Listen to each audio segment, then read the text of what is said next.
Hi everyone. This November marks the 1-year anniversary of Chattanooga Civics. This show has been so rewarding to create. I've been able to meet some amazing people throughout this city and have some really interesting conversations. And of course, I'm always thrilled when listeners reach out and provide feedback. I'm really just glad people are finding this information helpful. This next year, I would like to take this show to the next level. As part of the birthday celebrations, I'm asking every listener to share their favorite episode with their friends, whether it be on social media, by email, or simply by word of mouth. If you do use social media, be sure to tag the show. And as always, if you would like to leave a tip, or if you own a local business and would like to sponsor an episode, you can head to ChattanoogaCivics.com. As always, thanks for listening. Now on to the show.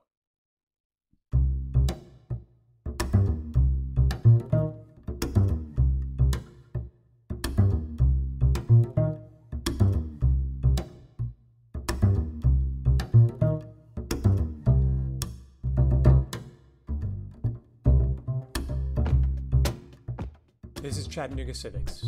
I'm Nathan Bird. One of the most important aspects of city government is zoning. Zoning controls what landowners can and cannot do on their property.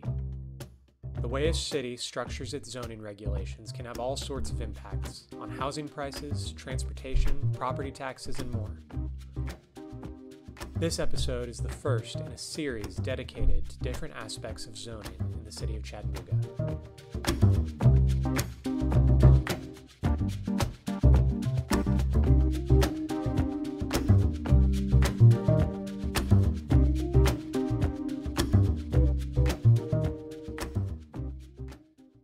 My name is Darrin Ledford. I am the Chattanooga City Council representative for District 4. For most of you who don't know the numbers, that's the east part of the city, Hamilton Place,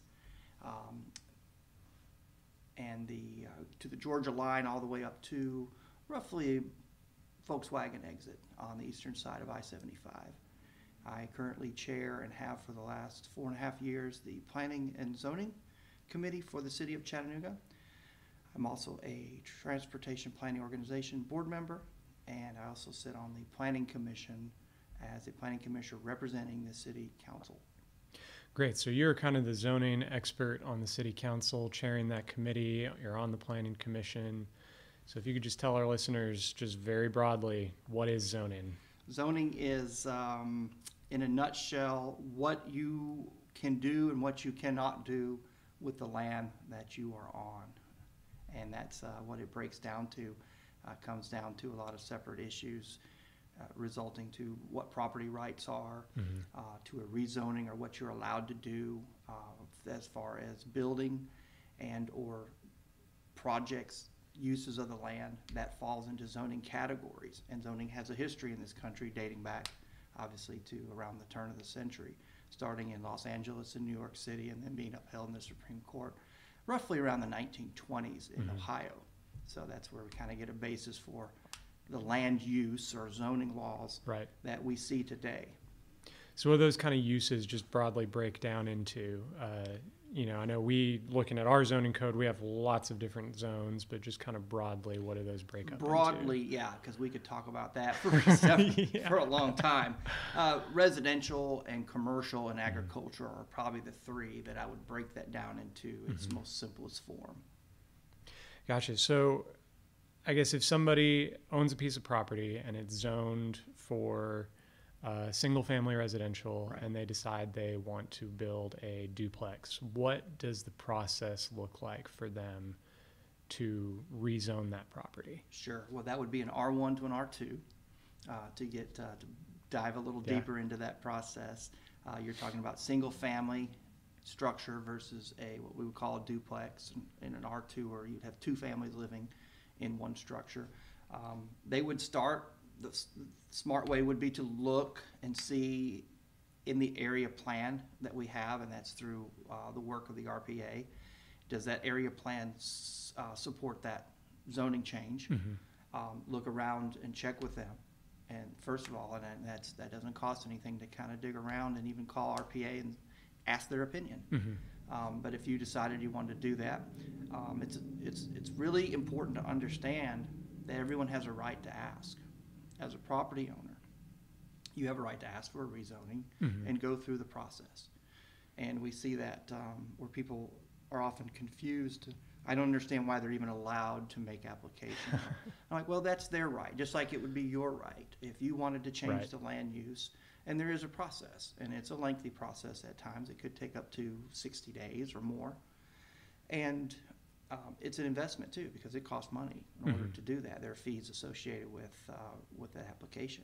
But you would go to the regional planning agency, pick up an application to rezone, talk with someone, schedule a preliminary meeting with them, and from there they'll give you advice. They'll say, hey, you know, this is probably not a good idea, or it's not going to pass because of the Area 11 plan, or there's no other duplexes in this specific case in this R1 neighborhood. So if you had an R1 neighborhood, so to speak, and you were to put a duplex, and I had a case like this not long ago, where someone, after the tornado hit our area, went through and bought a property and picked it up apparently for a good price, and thought, well, I'm going to drop a duplex in the middle of this single family neighborhood. And we're a little disappointed when I said, well, that's a spot zone. There are no other R2s anywhere on this street, and it doesn't fit the character of the neighborhood, so I would not be supporting that. And we went through the whole process, and at the end of the day, I did vote to deny it, and without a lot of fanfare or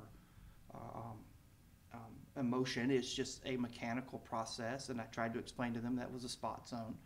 But there is a process that it goes through, and part of that process is through the application, through the pre-submittal meeting, but also talking to your neighbors, and that's where it really gets something that I find very, very important, is that when we go through a rezoning process that you involve your community, because rights for your property, I will stand with you every single day on property rights, what you're allowed to do on your property. When you ask to rezone it, adjacent property owners are now affected. And I think that is where the difference is, and some people may not understand that process is why do they get to, why do I have to ask? I want to do this with my property. It's because you are under a legal zone, and what you do does affect your neighbors. So that's why we have this process that goes through the Planning Commission and then ultimately splits off into the County Commission, if it's in the county, and the City Council, if it's in the city. Right. So kind of walk through that process. I guess it goes from the regional planning agency takes that review, and they'll talk to the applicant, and then what do they do with that recommendation? So staff puts it into a report, and I'm holding a copy of one for your listeners. It's pretty thick. We went through this yesterday. It had about 30 cases, and it took us almost, what time did we leave yesterday? About 4 hours, almost 5 hours. 5 hours to do the cases. But the staff at RPA makes a recommendation in this report. And then as a planning commission, there's a group of 15 of us, we review the case and we make a recommendation. It's not a final. A lot of people find that confusing as well. They think if it's at planning commission that the project is actually finished, it's over. It's either is supported there or it doesn't. Right. It's a recommendation. It's a recommending body. And it goes on to, if it's in the county, and on to the city council, where the two bodies, respectively, will make the final decision. Right. So it's really interesting. We had a lot of cases yesterday, for example, that staff had certain recommendations for denial.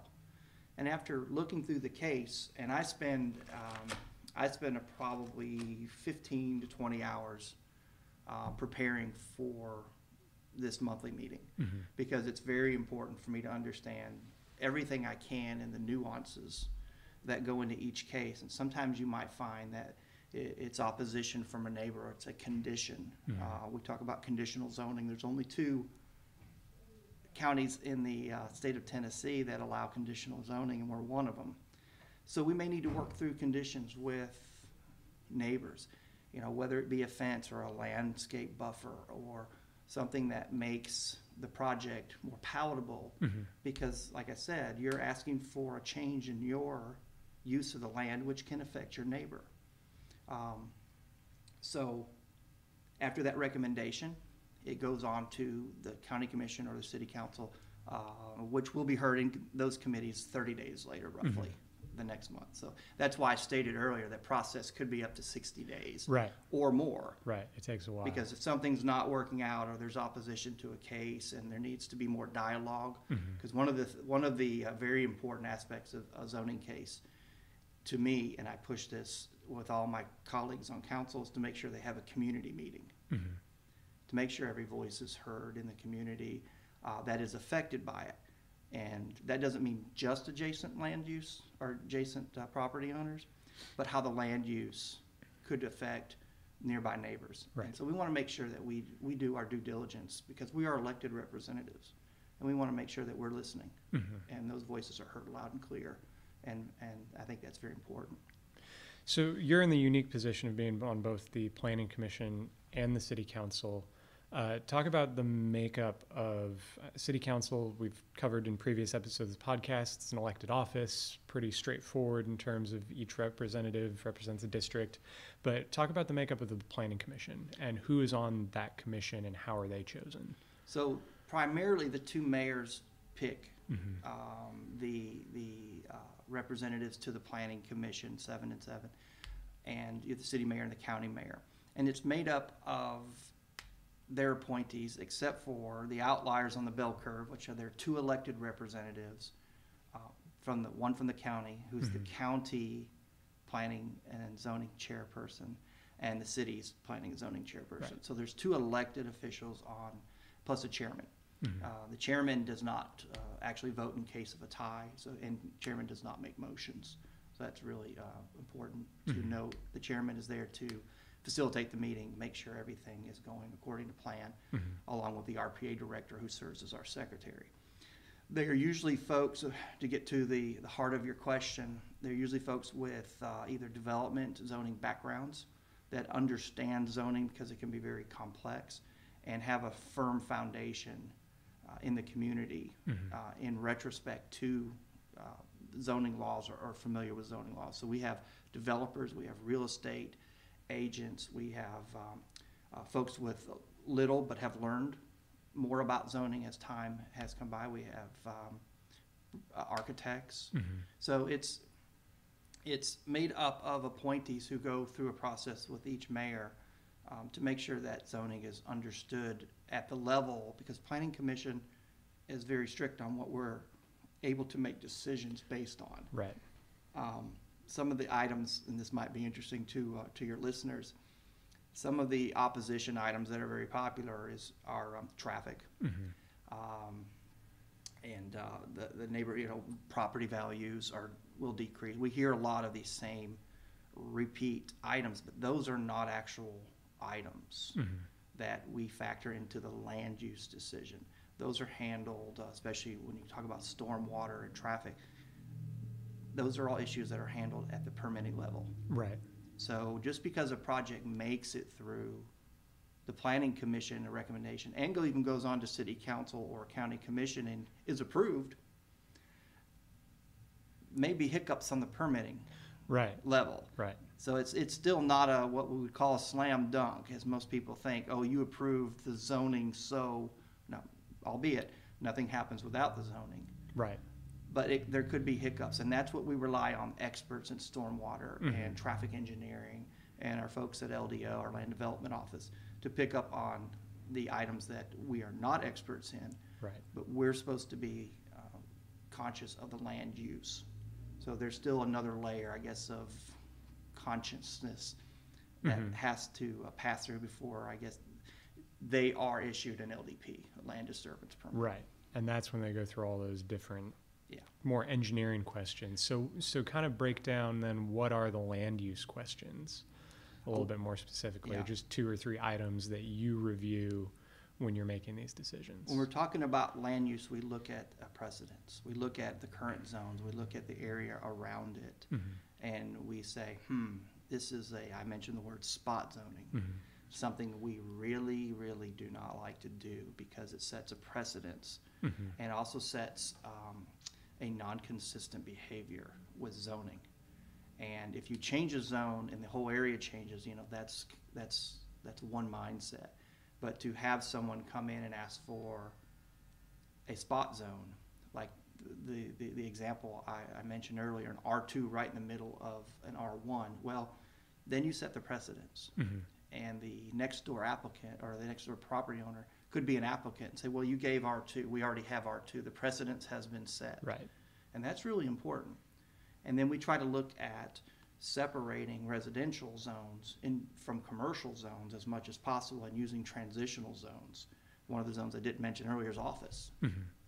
It has specific, you can actually live in an office zone. Most people don't know that, but you can actually live in an office zone, but it acts as a buffer, a transition from a commercial to an R1. So if you saw an application for a C2 next to an R1 neighborhood, that's going to be a tricky one depending on where that C2 is located. You wouldn't drop a convenience store or something like that in the middle of a neighborhood. Right. That just doesn't make sense. So we look at the structure, and then I referenced also earlier the area plan. So in District 4, which is affectionately known to RPA as Area 11, and it's on their website, you can go and kind of cruise through it and see. You will see that we are working on right now on every decision in District 4, which is a very fast-growing community. I'm working with a 25-year-old land use plan, which dates back to like the building of Hamilton Place. Right. Our city has changed. Yes. Our city has pretty changed. Drastically, yeah. And as of March 2015, you also have to look at what the state legislature did through the work of Senator Watson and Representative Carter. And that is, we are no longer, as a city, we can no longer annex unless it's through a petition process. So that's important to note when we start thinking about zoning. So think of it as we've marched to an invisible wall and we've hit it as a city. We can no longer grab a neighborhood to help increase the tax base, to offset the cost of police and fire salaries or road paving. We now have to have turned around in 2015, and we have to look inside, and we have to use what we have. So that mindset, understanding that, and then understanding the popularity of where we live. It's a great city, and it's very popular, especially recent. We have to start thinking about density, but we have to be strategic as to where the density is placed. Right. And that's what these Area 11 plans are, the Area 11 plan for my district. And there are other area plans that we've been working through RPA since I've been there in the last 4.5 years. And these plans help RPA make those decisions. And it helps developers say, hey, I read the plan. I shouldn't ask for this land use in this area because I can already see they're not going to be in favor of this and recommend it. So it's a roadmap if you want to use it, and you should use it. Right. Because that strategic plan, and I'll stop there, involves the community and goes through a very lengthy process. And community input is very, very critical in those land use plans. And so one question I have is, you mentioned spot zoning in the case of maybe somebody trying to convert their single family to a duplex. Is a larger rezoning effort handled any differently? Are there different criteria that you think about if somebody is taking, say, a large chunk of what used to be farmland or industrial land and rezoning, 50 to 100 acres versus one house? Is that handled any differently? You were definitely at Planning Commission yesterday, because that's exactly what we have been working with. So there's, yes. So when you look at an area and you have a large tract of land, we look at what's around it. If it's single family, if it is multifamily, like an apartment complex, are there townhomes, which is an RTZ zoning? We look at those areas. We do look at traffic, believe it or not. People think we don't, but we do actually look at traffic, and that's one of the important parts of my job is I live in these, like in District 4, I live in this area out there. So I know the roads, I deal with them just like everyone. So we do take that into consideration, and when warranted, we'll ask for a traffic study. And I think that's important for people to know. CDOT knows pretty well the traffic count. So right now, and this is real important, and people are probably not going to want to hear this, but no one's building in a straight R1. That's your single family neighborhood that's traditional. 7,500 square foot lot size. So they're not doing it. Every case, and years ago when I first took my position on the Planning Commission, I knew that was going to be the case, and I haven't seen no one's building an R1.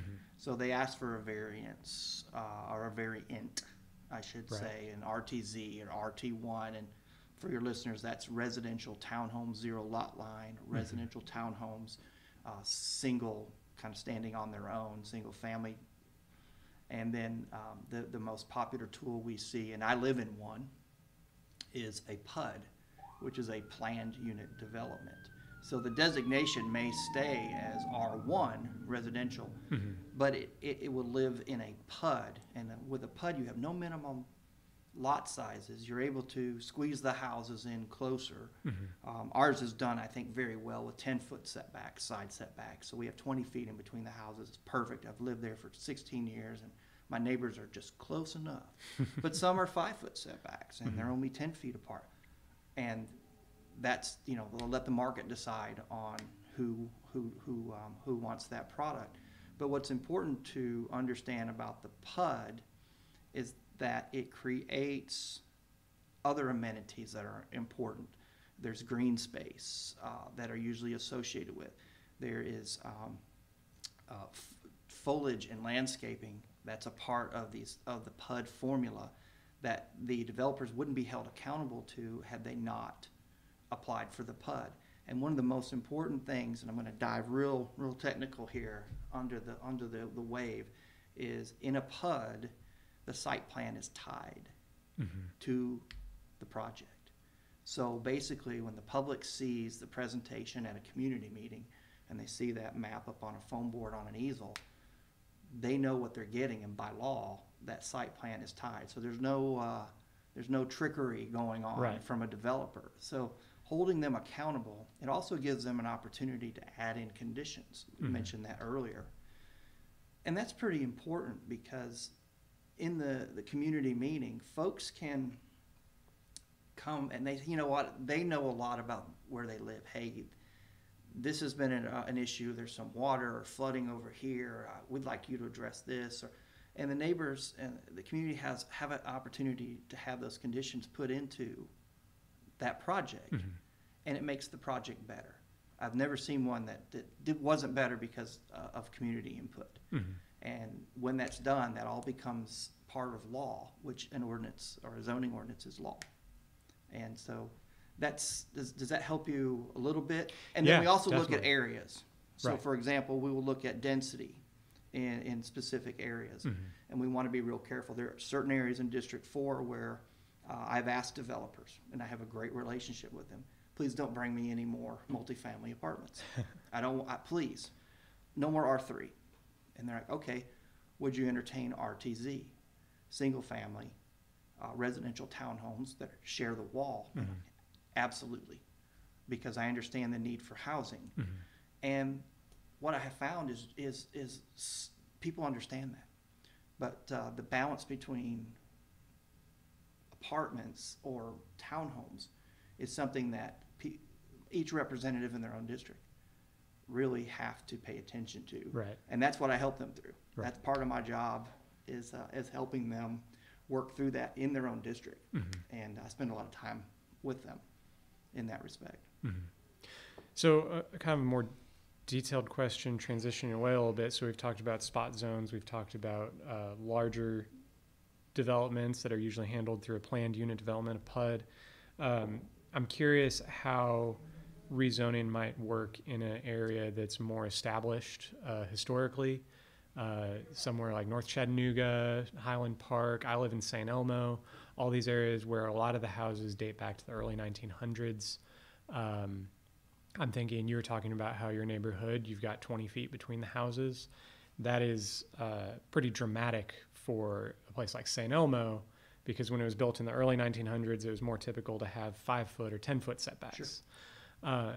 But if you look at the zoning map, an area like that is actually zoned R1. So how is that considered when a historic lot comes up for a rezoning effort and you maybe couldn't even physically build some of the houses that are there by law anymore, if that makes sense? That is where we rely heavily on, for example, St. Elmo has a historic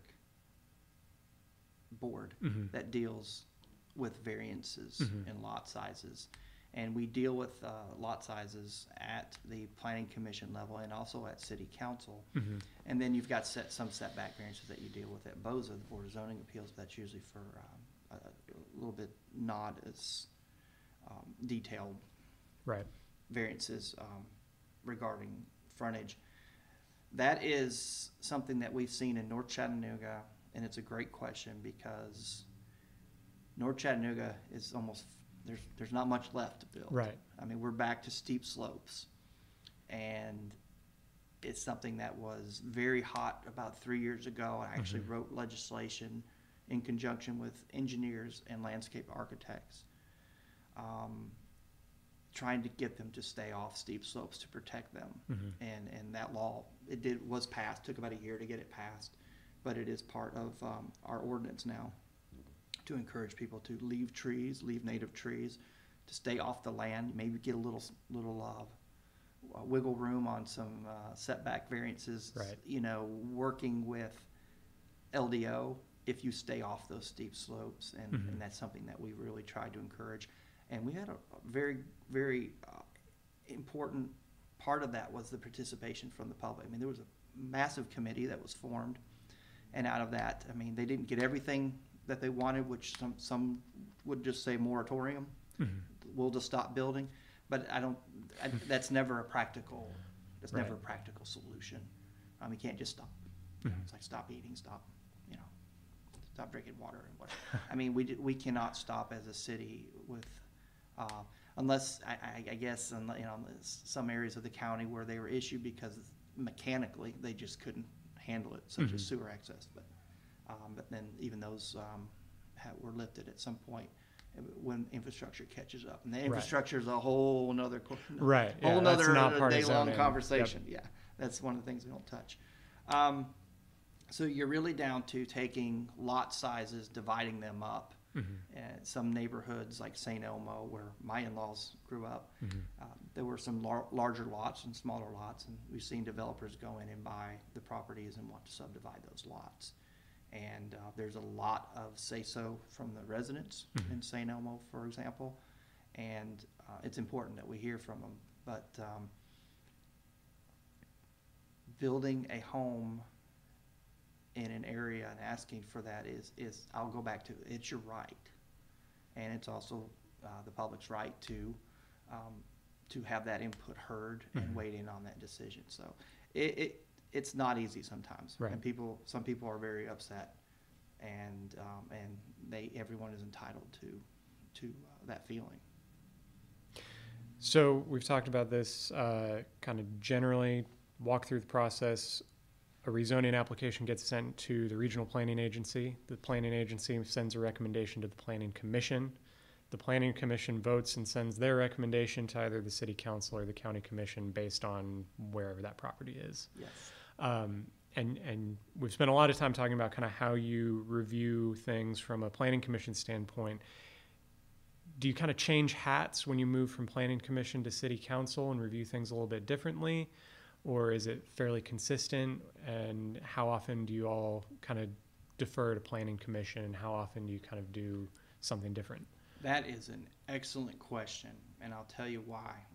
How much time do you have on this? Because I have as much time as you do, so another okay. 30 minutes. So when I first took my seat on the planning commission, the planning commission is really trained to think along a linear line in zoning and making the decision. Like a lot of the arguments or opposition that comes, or people want to share with you things that you're not supposed to put into the bowl when you're mixing the ingredients when it comes to zoning. Well, as an elected official, and there's only two of us, on the planning commission, I can't do that. I've tried to wear that hat, and I've learned to tuck away some of the comments that I want to make and save them for next month, because it's more applicable to the city council discussion, because we're all elected and we all represent our districts. But at the planning commission, I try to stay on the linear path. But you'll see me talk a lot about, have you met with the council representative for this area? Have you held a community meeting?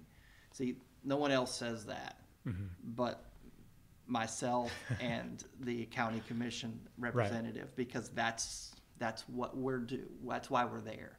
And I think that's the balance for having us, automatically placed on there. We're not, as long as I'm the chairperson for the city, I'm on that commission. The mayors don't appoint me. It just happens. Same thing for the commission. So when I get to council, we've pretty much worked through, hopefully, we'll have a first read tonight on several cases. We have worked through some items, but just because it came from planning commission,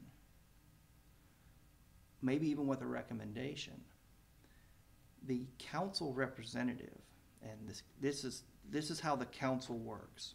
The council is very conscious of their districts. They work all 9 of us know our districts. We work very, very diligently with the folks in our area. And just because it came from planning commission with a recommendation, last week, for example, the chairman in his district said, I see it has a recommendation, but I met with this community. I know this community. I've spoken to them, and it's not in character, even though it came with a recommendation. And he stated that he will, and this is on public record so I can repeat it. He stated, I will be moving to deny it. And it's as simple as that. He represents the people of his district, and he will recommend to deny it. And even if I were to disagree with him, maybe, I'm going to listen to him, because at the council level, and this isn't written anywhere, this is our respect for each other. We look at that as you are the representative of that district. You know that area, you know those people, and they voted for you, or didn't vote for you, but however it works out. But I can tell you this, none of them cast a vote for me in your district. And we take that very seriously. And that's how and why council works so well together, is because we truly, truly respect each other. And I think that makes a strong difference in our cases. County commission, I spend a lot of time over on that side. I like to go and watch and understand how the county side, their mechanics are a little different. I've seen a council or a commissioner be very adamant against something and have reasons for it, and that it gets voted on anyways. And so I think that there's a little different working dynamics there. Right. I like to say at council we're a little more intimate. Right. We're a little more, we're taking in our committee, listening to each other, and we share those concerns. And more than anything, we really respect what those council representatives have to say, because like I said, they're the ones working in their communities. And this is getting a little bit off topic, so I don't want to spend too long on this question, but how much of that do you think is due to the difference in how the council and commission are structured, in terms of the commission being a partisan body with Republicans and Democrats, and the city council being open elections, essentially? Well, this is just my humble opinion, because I watch both. I have friends on both. On the commission, I mean, obviously I have friends on the council very much, but I have a lot of friends on county commission, because I'm fascinated with the inner workings of government and watching them perform. I think it does, but one commissioner in particular always asks me, because I'm always advocating and promoting how council operates together. And he says, it's a he, so I'll say he said, how do you all do it when you're in public, when you're in your meetings? You communicate, you listen, you know, you seem to work, for the most part, cohesive. No, we're going to disagree on some things every now and then, and that's fine. That's what, as I like to say at the dinner table, that's what families do, and it's okay. And we treat each other with respect, and we move on and work together. But it's not the norm for any kind of animosity or anything. But in regards to your question, I think, honestly, going back to when he's asking me why do we work differently, in his perception too, I said, it's just the amount of time we spend together. Maybe it's the larger districts. Maybe it's how they're we're involved in a lot of city events where we go and we spend time to, at a luncheon or something at a table. We have an opportunity to talk to each other. We don't talk about things on the agenda because we all know how that works per state law, but we care about it and we ask questions. We spend time with each other. And I think it's important as a community, and I've encouraged that. I think that the more time you spend, the more time you learn. And once you learn about where someone came from or what their districts are needing or their concerns, I think it helps us all do a better job when the topics come up to help each other when the opportunity arises. And I think that's important. So it's interesting you brought up that question, because I think it does have a little bit of a difference. I hear certain comments made at commission that you don't hear in our meetings, for example. And I think we take it very seriously that we're here to work for the city, work on solutions, and sometimes, a lot of times, the solutions are out there, and it really doesn't matter. Right. It doesn't matter what letter you have, and I actually kind of like that. Yeah. I really do. I find it a weight lifted, because I look at the problem and I look at the solution, and it doesn't really matter where it comes from. If it works, it works. Good. Well, I'm glad we took that little tangent. That was that was enlightening. Little sidebar. Yeah, that's good. Yeah, sure. Back to zoning, I feel like we've covered kind of the rezoning process pretty thoroughly in terms of somebody wanting to do something different with their property. I'm curious, is there kind of a long-term vision on the council for broader zoning changes to kind of the basic structure of the code? I know there's the area plans, which are kind of separately handled by the RPA, and they go through their own process. But what is that kind of long-term vision? What does that broad change look like? I know I'm thinking of one event in particular, the creation of the FormBased Code, which covers most of downtown. That might be a good example, or if you want to take that in another direction. So right now, we are about to set on an adventure. The city hired a firm called Camaros, who for about a year studied our zoning laws and have prepared a draft for us to start digesting. So what we have found, and I applaud, it started under the Burke administration, and I applaud that effort, and Mayor Kelly has actually appointed staff to walk this through and start the process. As my position on the council, I'll be right there walking with them as we go through this. But our zoning laws are outdated. They're antiquated. Some of them, I mentioned mine's 25 years old. That's difficult to make decisions. And what it does is it creates a lot of pivoting during the zoning process to come up with conditions or to use a zone you don't want to use. Right. I have, for example, these those little coffee houses that are popping up. Beautiful one that wanted to be up the street from us on the widening of East Brainerd Road going out to the county, but C2 would not fit, or they were denied C2 because it was right there amongst an R1 neighborhood, even though it was on a 5-lane highway now. And I had to put it in C2, but I had to load it down with conditions. Right. Luckily, the property owner, the business owner, whatever we have to do attitude, and went and talked to them. They went through the whole process. But the fact that it's got a list of 7 or 8 conditions is ridiculous, when that could have been a lesser commercial zone. Right. That could have been recommended from staff. And you know what? I love that little coffee place. Absolutely adore it, and it's walkable. Mm-hmm. I see people walking to it, and it fits our neighborhood beautifully. But the fact that I had to put it in a zone that can also allow a gas station is Right. kind of silly. Mm-hmm. And then I mentioned the R1. So what we're about to embark on, and it will probably take a few years to hammer it out, is the zoning code assessment.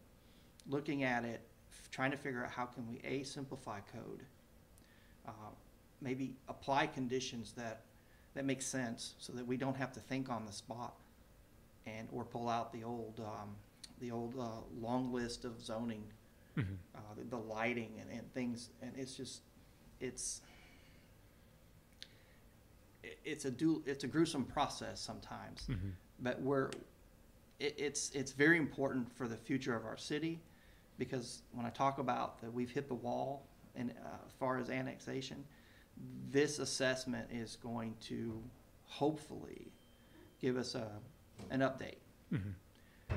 on what we're missing, whether it's adding in new zones, whether it's removing zones, whether it's splitting some zones into some different categories, i.e. we call those tools in our toolbox, so that the recommendations coming from staff can be more, I guess, contextual, if you will, Right. because they make sense, instead of a recommendation for denial, and then I have to go, wow, that's a good project. How do we get that? Well, if we can, and that's not, I don't think that's the way we have to do it, Mm-hmm. but we're embarking on that journey, and Right. it's That's exciting. yeah, and I'm hesitating because I don't know what's coming, Right.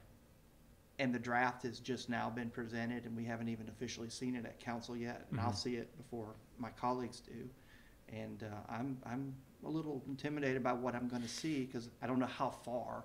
And it doesn't mean that we're going to adopt everything that they say. Right. And that's the other part to make sure, when I hire someone to tell us what to do. Right. We have to go through that process. Council has to go through that process to make sure that it is. And there'll be obviously a public input process. Mm-hmm. And that's going to take some time. But that's really one of my big focuses for the next 3.5 years of this term, is to make sure we have better zoning laws. Mm-hmm. That reflect the community's values, input, while maintaining the balance for an ever-increasing population. And I think that's the hard work. Mm-hmm. That's exciting. So once that's presented to council, is that going to then be a public document that Yeah, people can anything go that's look at? read, sure, anything that's given to council is a public document. So, Great. We'll be on the lookout for that. yeah, be on the lookout for it, and it's going to be interesting. Definitely. It's going to be interesting. I'm excited, and also a little intimidated. I mean, that's a again. big. Yeah, it is. It opens up a lot of possibilities, and like you said, you might not do all of it. You might do some of it. You might kind of graft some things together. You might do but it in pieces, in sections. Let's look at this section over the next 6 to 8 months. Let's look at the next section. What needs to be improved first. Over, the biggest one I can tell you right off the bat is it needs an overhaul of C2. Mm-hmm. In C2, it's our commercial convenient zone. It's, as we affectionately call it at council, the wild, wild west. Anything goes in C2. And that's where a lot of work has to be done with conditions to keep it corralled. Since Right. I'm going to go with the Western terminology, to keep it corralled to the specific use. Mm-hmm. Because in C2, there are a lot of things you don't want in a neighborhood. Mm-hmm. And you want to make sure that you protect the community based on what they tell you they want protection from. And so it's going to be interesting. Has there been any? I don't want to get too deep into the form-based code and what that is and how it works, other than to say that it. I'm good, because I'm going to ask Sarah Robbins. I was going to say I'm hoping to sit sit down with her sooner rather than later and talk about the details of the form-based code. But in general, the idea behind a form-based code is that you're not targeting uses so Right. much as you are targeting form and appearance. As you could tell from the name, a form-based code. Mm-hmm. So it doesn't necessarily matter if you're building an office building or an apartment complex or a retail, if it has a certain form that meets the neighborhood character, then it should be approved, and getting away from that kind of use-based Right. zoning. Has there been any conversation about moving more that direction for more of the city, or is that something that, you know, and this is more just from an open-ended kind of city council perspective, is what's the appetite for that? I would say form-based code is, for most of my colleagues, very well. For all of us, it's very complex. It number is. one. Number two, we really rely on the form-based code committee to handle appeals and variances. Mm-hmm. And we really rely on RPA because form-based code is not an ancient code around here. Mm-hmm. It's last administration. And as far as I think what you may be asking are there some things in form-based code that we may borrow in the mindset of I don't know until we see that report. Right. And that's an interesting question because I don't know. Mm-hmm. I will tell you there are new introductions of projects without specifically naming them that are fascinating. They're fascinating because I think they're focused more on quality of life. They're focused more on transportation, Mm-hmm. less focused on the car, Mm-hmm. vehicle, and more about I want to say smart density, not just packing people into spaces, but activating or animating spaces. That is just fascinates me when it comes to zoning, Mm-hmm. because that pushes your developers and the products that they represent. And I think that I think it's our responsibility to pay really close attention and learn everything we can from form-based code, from these new contextual areas. I'm feeling there's a lot of work to be done in Chattanooga. Right. There is. And I take that, going back to that, hitting that annexation wall, Mm-hmm. it's critical. It's critical to how we will be successful and provide opportunities and bring up neighborhoods. So when you talk about neighborhoods, I'm going to go on an off-ramp just for a second. When you talk about some of the neighborhoods in districts 8 and 9 and even 7, for example, that really need our full attention because things have been neglected or missed. I've been blessed to learn more in this job than I probably have ever in my previous 47 years when I got into office. And it's been a great opportunity for me to help my colleagues in those districts when they come and say, hey, we've got housing opportunities or affordable housing, or there's a business that wants to relocate. How do we work through this zoning and what can we do? I'm right there, right next to them. Mm-hmm.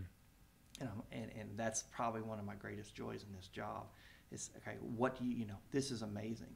They're not just jobs, but career opportunities.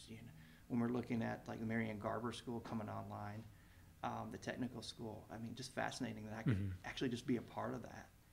And just that's one of the most rewarding parts of this job is learning and then taking what you've learned and helping your colleagues by supporting them and helping them be successful Mm-hmm. for their districts and for the people of their districts. Well, good. So I've got one last topic. I think we've got about 15 minutes left, or maybe a little less. Yeah. I know you've got a city council meeting to prepare for. We can kind of take this a couple different directions, but very broadly speaking, just how can citizens get involved in this process? Like you said, there's a lot to be said for land use rights, but at a certain point, what you do on your property does affect your neighbor. I know the classic example is you don't want an industrial plant next to a school, and then you kind of abstract that out and you see how different uses sitting next to each other can really have an impact on your neighbor. So people, anybody who's watched a planning commission meeting can see pretty clearly that people care very deeply Sure. about these issues.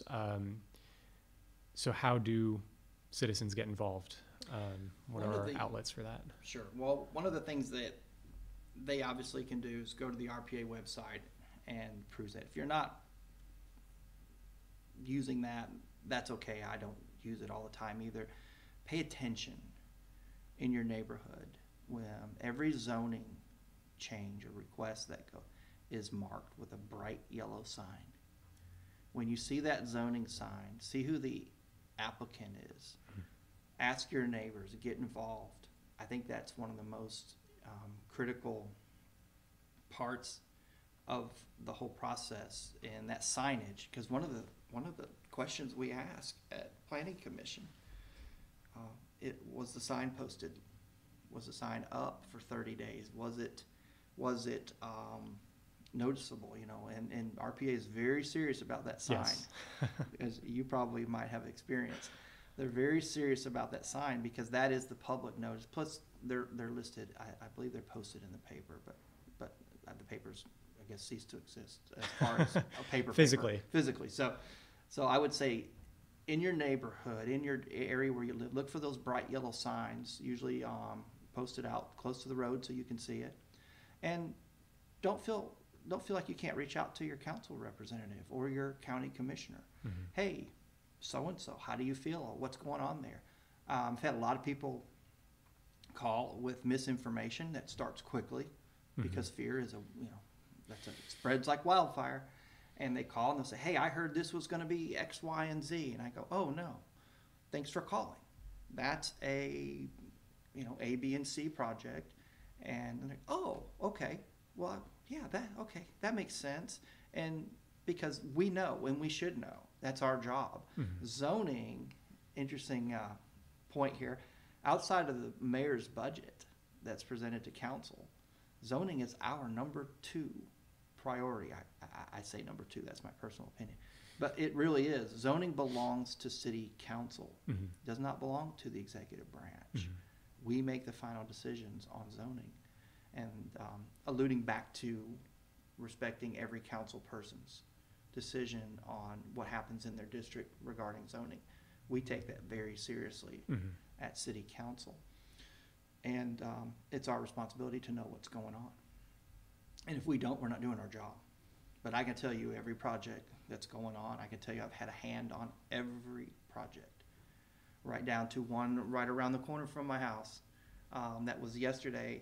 That was a C2 request, and I felt that a UGC was a much better zone, a lot more restrictions, and made a lot of sense. And I know the quality of product that can come out of that, so I moved it, and we'll see that as UGC, because zoning is one of our primary responsibilities. Right, and that becomes pretty obvious as soon as you look at any city council agenda at any given time. It's 40% rezoning requests, 40% budget approvals, and correct 20% miscellaneous. It's up there. Because although we approve the mayor's budget, people that is a dollar amount and a taxation rate inside. That's an ordinance, but every expenditure over $25,000, even though we've approved the budget, it's a double layer of protection. Basically, has to come through us to approve it. Right. So it's not here's a blank check. Make sure that all that money that's if it's over $25,000, we're spending it for X, it's actually going to get spent. Yeah, and they're telling us, this is what we're spending the money on, and so that's the layer of that's the checks and balances in government. Right. And then you talked about this kind of broad overview that's coming down the pike, and there will be a public input process for that. So is that just something that will be announced and come to public meetings and talk broadly about zoning changes? In regards to the cameras? The new, yes. Oh, okay. Yeah. Once that's released, there will be a public input session once we get to the point where we're ready where to we're do crafting something. policy. Right. And that would be, And we'll make sure that obviously the public knows, and we welcome that because we want to hear what they have to say. But we're a ways off from crafting policy. Right. I have a feeling that's going to be probably well into late 2022 before we start seeing an actual crafting of policy. But we'll definitely we'll definitely go through that process, and because it's a very critical part of it is hearing what the public has to say. Well, great. That's all I have. Is there anything you want to add? You feel like we didn't cover, or? No, I think we've covered some pretty good topics today, and Yeah, I this is appreciate good. the opportunity to kind of. It's not very many people, especially at my house. They don't really want me to talk about zoning anymore. I think we've added up somewhere. I've sat through or had my hands on over 700 zoning cases, and believe me, it's fun to sit down and actually hear talk a little bit about and hear people actually want to talk about zoning. So I appreciate the time. This is one of my. I've been really excited to address this topic on the podcast. It's something that I've been kind of building up towards and trying to figure out how I want to handle this. And I think I finally got a good plan. So I was very glad that you're starting off this little series, and I really thank you for taking your time. Hopefully I've shed a little bit of light on the mysterious process, but it's not very glamorous work, but it's nonetheless, it's very important work. Well, great. Thank you. All right. Thank you, Nathan.